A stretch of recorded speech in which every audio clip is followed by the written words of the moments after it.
in this lesson, we'll paint a bump map for the hair and also some stubble. So let's go ahead and add a little bit of stubble to this guy's face. So to do that, I'm going to go ahead and get the paintbrush, and let's actually create a new layer. So I'm going to go ahead and create a new layer and make this again fairly large. And we'll merge this with the other layer, but for now I want to keep it as a separate layer. And we'll make that diffuse.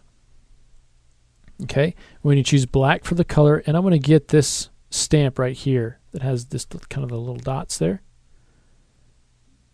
You can see what that looks like there. I'm going to turn on randomize. Let's go ahead and get kind of a larger paintbrush.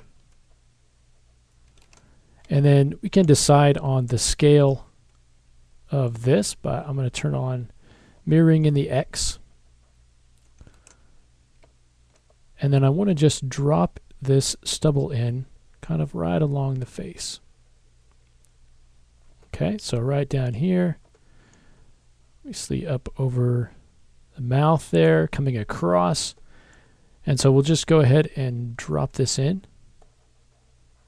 kind of where you would expect to find this, down along the chin. And we could have it come down just down into the neck as well. All right, we can kind of make it a bit darker in certain areas. Maybe a bit darker down on the chin and up above the mouth here. Okay, now we can also reuse this texture that we created as a bump. So we can go ahead and create a new layer, and we'll just call this bump. And we can just call this stubble bump here. And now we can actually take this layer that we just created and let's duplicate it. And now move one of them into the bump category here. We can go ahead and delete what we have. Now you can see it's a little bit too extensive here, and I actually want to go ahead and invert it. So first I'll dial this down, the effect of the bump down. Right now you can see it's actually pushing in, and I want it to actually pull out.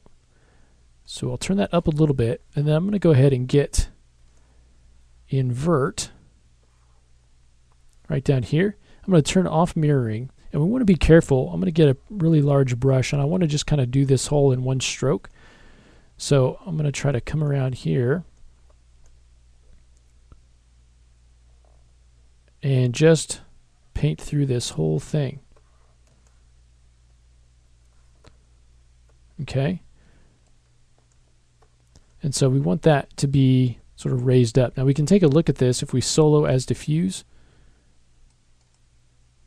and kind of get a little bit better view. Now there's not much there, but you can kind of see those white dots that I've been able to invert. And so that's what we're using as our bump. So I'll go ahead and unsolo. And then we can take that down, raise it up a bit. And so I'll just kind of raise that up just a little. So we get a little bit of a raised area for that bump. Now we can do the same thing on the hair. We can create a bump map. So we don't have any sort of paint layers here. So the first paint layer that we'll do will just be a bump. And let's make this either 2K, 4K to get a nice high resolution in here. And we'll set that to bump map. And go ahead and add that in. Now we can either push in or pull out. So I can select white or black. If I select white, it's going to kind of pull that out a little bit. And we can start to get some of these, one of these stamps in here. Turn off randomize, and so now we can come in and get some of those striations in here.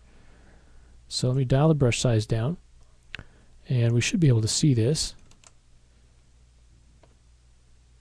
Get that a bit smaller. And let's actually get more of a gray, so we're not getting something pulled out quite that far.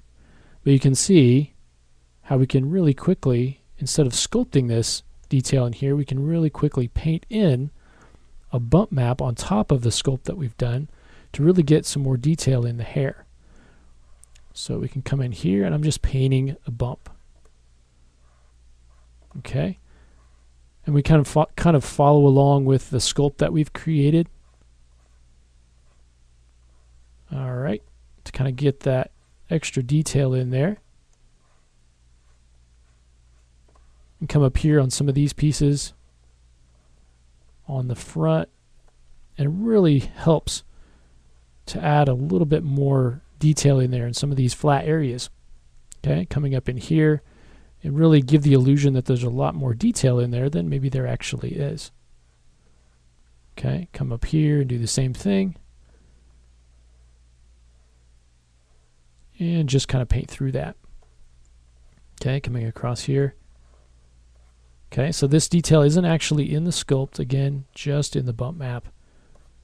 So, I can turn that bump map off. I can play with the strength of the bump map after we're done, dial that in. But this will just allow us to get some of that finer detail, get a little bit more of that, the individual hairs and things coming in here.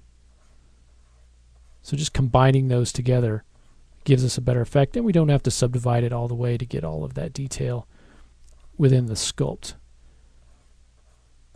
All right, so I'll go ahead and just finish up with that. I don't have to be real exact on that. I just want to kind of follow along with the detail that I've already sculpted in. Okay, so you can come in here on any of these sort of open areas and start to paint through that. Coming in here, can really add some detail in there.